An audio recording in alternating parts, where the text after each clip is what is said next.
എല്ലാവർക്കും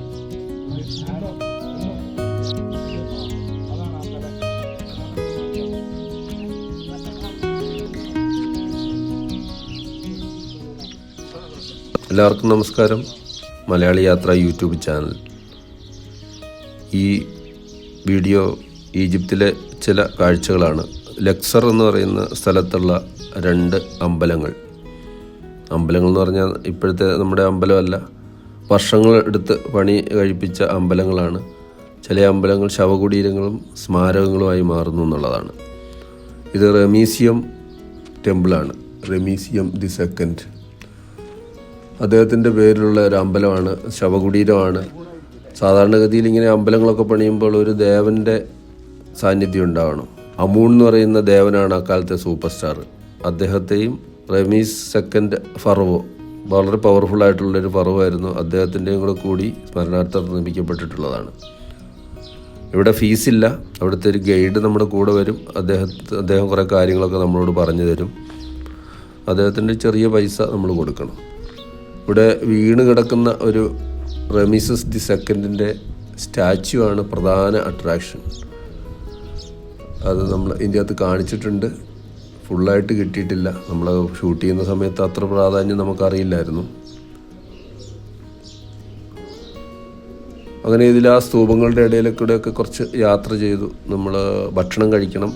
അതിനുശേഷം the കർണക് temple കോംപ്ലക്സുകളിൽ ഏറ്റവും പ്രധാനപ്പെട്ടതാണ്, ഏറ്റവും വലിപ്പമേറുന്നതും വളരെ പ്രധാനപ്പെട്ട ഒരു സ്ഥലമാണത്. അങ്ങോട്ടാണ് നമ്മൾ അടുത്തു പോകുന്നത്.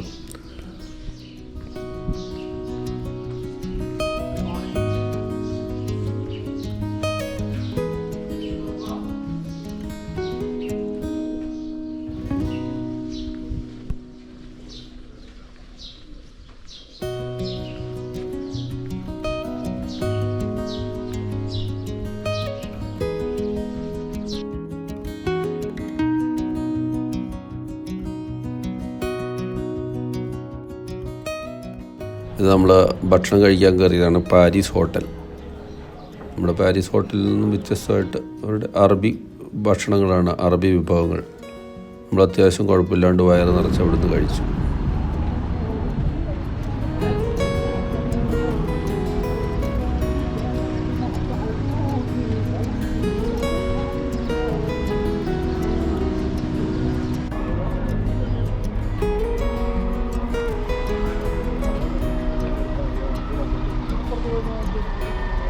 ഇതാണ് കർണാക് ടെമ്പിളിൽ എത്തിയിരിക്കുകയാണ്. 1000 രൂപയ്ക്ക് ഇന്ത്യൻ റുപ്പീസ് തുല്യമായ ഒരു തുക നമ്മളിവിടെ ഫീസ് കൊടുക്കണം.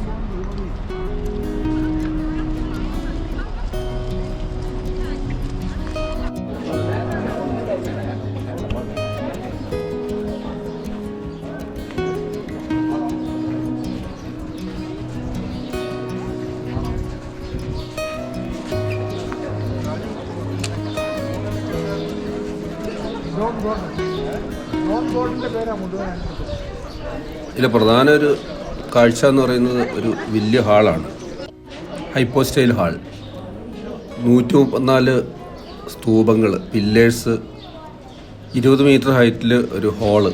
അതാണ് ഇവിടുത്തെ പ്രധാന ഒരു ഏരിയ. ഇത് ഡെഡിക്കേറ്റ് ചെയ്തിട്ടുള്ളത് 3 ദേവന്മാരുടെ സ്മരണാർത്ഥമാണ്. അന്നത്തെ സൂപ്പർ സ്റ്റാർ മുമ്പ് പറഞ്ഞല്ലോ, ഒന്ന് അമൂൺ, മൂട്ട് ആൻഡ് ഖോൻസു. അങ്ങനെ 3 ദേവന്മാരുടെ സ്മരണാർത്ഥം നിർമ്മിക്കപ്പെട്ടിട്ടുള്ളതാണ് കർണാക് ടെമ്പിൾ.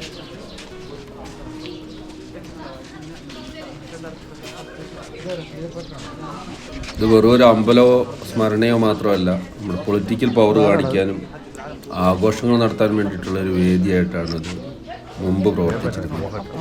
ശക്തി പ്രകടനം, പൊളിറ്റിക്കലായിട്ടുള്ള ശക്തി പ്രകടനം.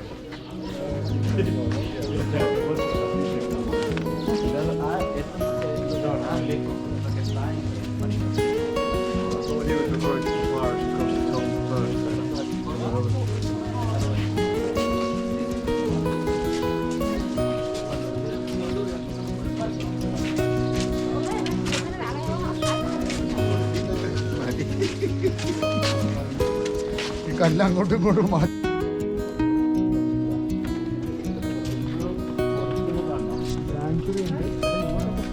എല്ലാം ഉണ്ട്. ഇതൊന്നും ഒന്നും സംഭവിക്കും. 7 ദിവസം വേണ്ടി വരും കറി കണക്കെ. Temple of phones, temple of സ്പിങ്സിന്റെ ഒന്ന് കാണാം. നിങ്ങൾക്ക് അങ്ങോട്ട് കിടക്കാൻ പറ്റില്ല എന്നുണ്ട്, ടിക്കറ്റ് വേണം. സ്പിങ്സിന്റെ അവിടുന്ന് ഇവിടുത്തെ രൂപങ്ങളും ശില്പങ്ങളും ഒക്കെ കണ്ടാൽ നമുക്കറിയാം എല്ലാം പകുതിയിലധികം നശിപ്പിക്കപ്പെട്ടതാണ്. മേൽഭാഗമില്ല, തലയില്ല, കാലില്ല, അങ്ങനെയൊക്കെയാണ് കാണുന്നത്. ഇത് റീസ്റ്റോറേഷൻ നടത്തി വരുന്നുണ്ട്. ഈ റെസ്റ്റോറേഷന് വേണ്ടിയിട്ട് വേൾഡ് മോണ്യുമെന്റ് ഫണ്ട് ഉപയോഗിക്കുന്നത്, അങ്ങനെ ഒരു സംഘടന, നോൺ പ്രോഫിറ്റബിൾ സംഘടന ലോകത്തിലുണ്ട്. 1965 സ്ഥാപിതമായതാണ്. 2025 ആകുമ്പോഴത്തേനും ഇത് 60 വർഷം പിന്നിടും. നമ്മൾ വീഡിയോ ഷൂട്ട് ചെയ്തത് ഈജിപ്തിൽ പോയതും കഴിഞ്ഞ വർഷമാണ്. പക്ഷേ വീഡിയോ നമുക്ക് 2025 നമ്മൾ അപ്ലോഡ് ചെയ്യുന്നത്. അവരുടെ ആഘോഷങ്ങളൊക്കെ ചിലതൊക്കെ നമ്മൾ ഈ സോഷ്യൽ മീഡിയയിലെ ഇൻ്റർനെറ്റിലൊക്കെ കണ്ടു. ഈ 60 വർഷമായിട്ടാണ് അവർ ഈ സംവിധാനം തുടങ്ങിയത്.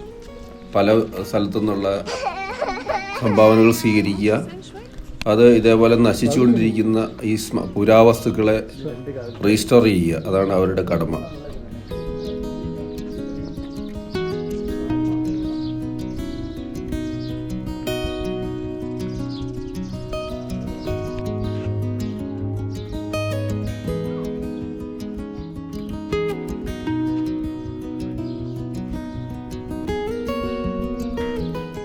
ഇത് പുണ്യ തടാകമാണ്.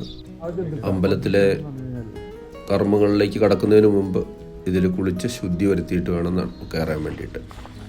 ഇതിന് ചുറ്റും നടക്കുകയാണെങ്കിൽ നമ്മുടെ ആഗ്രഹങ്ങൾ സാധിക്കുമെന്നുള്ളൊരു ഐതിഹ്യം നിലനിൽക്കുന്നുണ്ട്. പണ്ട് കാലമാണ് കേട്ടോ, കാലത്താണ്, ഇപ്പോഴതില്ലാന്ന് തോന്നുന്നു. എന്തായാലും ഞങ്ങളതിന് ചുറ്റിനും നടക്കാനൊന്നും തീരുമാനിച്ചില്ല. ഭാഗ്യമെങ്ങാനും കൂടിപ്പോയാലോ.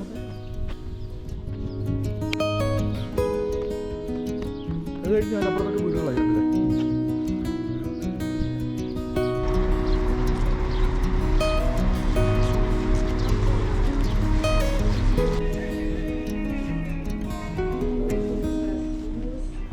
നമ്മുടെ യാത്രയിൽ നമ്മൾ കണ്ടത് കുറേ ഇതിൻ്റെ റീസ്റ്റോറേഷന് വേണ്ടി കൊണ്ടുവന്നിട്ടുള്ള ഭാഗങ്ങൾ നമ്പർ ഇട്ട് വെച്ചിരിക്കുകയാണ്. അത് പഴയതുണ്ട്, അതേ രീതിയിൽ തന്നെ പണിത് പുതിയത്, അതായത് അതിൻ്റെ നിർമ്മാണങ്ങൾ നടന്നുകൊണ്ടിരിക്കുന്നുള്ളൂ എന്നർത്ഥം. ഈ നമ്പർ ഇട്ട് വെച്ചേക്കുന്നത് അതിൻ്റെ പൊസിഷൻ അറിയാൻ വേണ്ടിയിട്ടാണ്. അത് പുതിയതുകൊണ്ട് പഴയതുകൊണ്ട്. അത് വേൾഡ് മോണ്യുമെൻ്റ് ഫണ്ടിൻ്റെ നിർദ്ദേശപ്രകാരം ചെയ്യുന്നതാണ്. ഇതിലെ ഫീസുകളൊക്കെ തന്നെയും അവരുടെയും കൂടെ ഒരു നിർദ്ദേശപ്രകാരമാണ് ഇത് തീരുമാനിക്കുന്നത്. രാജ്യത്തിനും ഇതിലുള്ള ജോലിക്കാർക്കും ഒക്കെ ഒരു നല്ല വരുമാനമാണ് ഈ സ്മാരകങ്ങൾ കൊണ്ട് അവർക്ക് കിട്ടുന്നത്. എല്ലാ ജോലിക്കാരിലും ചെറിയൊരു ഉഴപ്പ് നമ്മൾ ഒരു ശരീരഭാഷയിൽ കാണുന്നുണ്ട്. കാരണം ഈ വേൾഡ് മോണ്യുമെൻ്റ് ഫണ്ടിൻ്റെ നിർദ്ദേശപ്രകാരം ചെയ്യുകയാണ്. പണം കിട്ടുന്നുണ്ടെങ്കിൽ പോലും മറ്റുള്ളവരുടെ നിർദ്ദേശപ്രകാരമാണ് ഈ കാര്യങ്ങളൊക്കെ നടന്നുകൊണ്ടിരിക്കുന്നത്. ഇനി നമുക്ക് ഫ്ലൈറ്റിന് കുറച്ച് സമയമുണ്ട്. ലക്സർ എയർപോർട്ടിലേക്ക് പോകുന്നതിന് മുമ്പ് നമ്മളൊരു ഹോട്ടലിൽ ചെറിയ റിഫ്രഷ്മെൻറ്റ് നടത്തുകയാണ് നമ്മുടെ ഉദ്ദേശം. നൈൽ നദിയുടെ തീരത്തുള്ള ചെറിയ ഒരു ഹോട്ടലാണ്. ചെറിയല്ല, അത്യാവശ്യം വലിപ്പമുള്ള ഹോട്ടലാണ്. വലിയ വലിയ സാധനങ്ങളൊക്കെ തിന്നാനുണ്ട്. നമ്മൾ ചെറിയ രീതിയിൽ കത്തലടക്കം രീതിയിൽ ചെറിയ ഭക്ഷണമൊക്കെ കഴിച്ചു. ഇനി ലക്സർ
എയർപോർട്ട്